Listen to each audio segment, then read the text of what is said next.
Hey guys, there's some important context here that we did not have when we were recording this episode. Otherwise, this would have been totally different and I wouldn't have even recorded it, to be honest with you.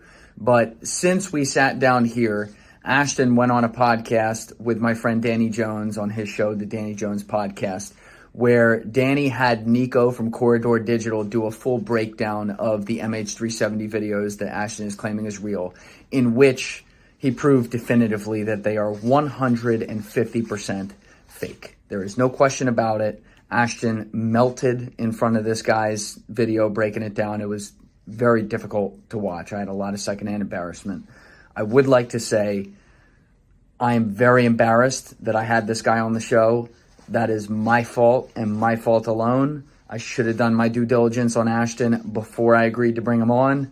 I didn't do that, and so we have 2 episodes here that are with a guy who has no credibility, is a charlatan, a grifter, and yeah, I was aggressive with him because you guys didn't see off camera leading up to this, and some of the things he said, particularly right before we went on camera, that had me very pissed off, and I knew the guy was exactly what he is. And so in that first episode especially, I mean, you know, if someone's going to sit there and lie to my face on camera, or also in other instances tell me things that are patently untrue, and then when presented with contrary points still insist that it's an opinion and that they think they're right, I'm not going to let that go.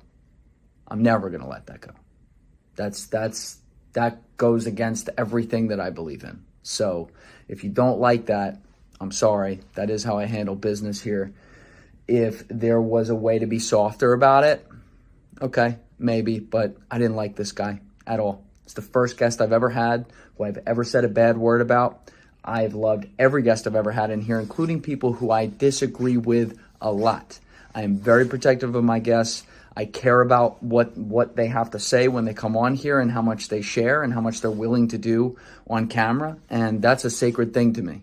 This guy killed that trust by defaming me privately to people I know and publicly in the 5 days leading up to the first episode. And I'll admit, by about 48 hours before that first episode came out, I was fuming.